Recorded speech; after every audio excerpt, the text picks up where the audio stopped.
We'll guide you through how to install Jupyter Notebook on Windows 11. If you find this useful, then consider subscribing and liking the video. Now we're going to hand you over to Pauser. Go ahead and open any web browser to your liking, and then in the search bar, just go ahead and search for Anaconda. After that, just go ahead and go to the official website, and now just go ahead and click on free download. Now here, just click on get started, and you can just go ahead and sign in with your account. So I'm just gonna choose Google. You can also sign in with Microsoft or GitHub. After that, just go ahead and choose your operating system, and then just go ahead and click on Anaconda distribution, and then just go ahead and click on Windows 64-bit graphical download. So now your exe file will start downloading, so just wait for it to complete. It is 1.1 GB. Once the download is complete, just go ahead and click on your exe file to start the installation process. And now your setup wizard will appear. Just go ahead and click on next, and just go ahead and read through the terms and agreement, and then just go ahead and click on I agree. And here select all users and click on next. Click on yes if prompted. After that, select your installation directory and just go ahead and click on next. Now here, make sure register Anaconda as the system Python is also toggled on, and then once that you have done that, just go ahead and click on install. Now just wait for the installation to complete, and once the installation finishes, just go ahead and click on next. After that, click on next, and you can toggle them both off and click on finish.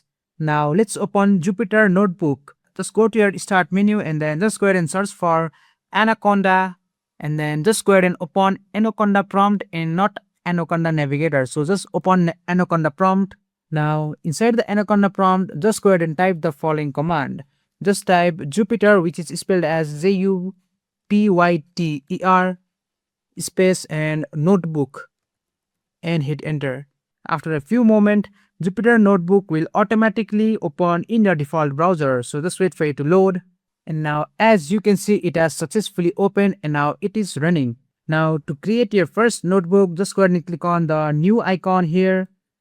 And then just go ahead and select Python 3. And at the top, you will see the extension is IPYNB. This extension stands for Jupyter Notebook. Now let's run a simple Python program. In the first cell, just go ahead and type print and then bracket and double quotation, and just go ahead and type something like, so let's say I want to print GuideRealm, and then double quotation and then close the bracket. And after that, just go ahead and hit shift and enter on your keyboard, and now you should immediately see the output displayed below the shell, confirming that Jupyter Notebook is correctly working on your Windows computer. Jupyter Notebook is widely used for Python programming, data analysis, machine learning, and data science because it allows you to write code, view result, clear chart, create chart, and add note all in one place. And that's it. That's how to install Jupyter Notebook on Windows 11. If you found this guide useful, make sure to like the video and subscribe to GuideRealm for more tutorials. Thanks for watching, and I'll see you in the next one.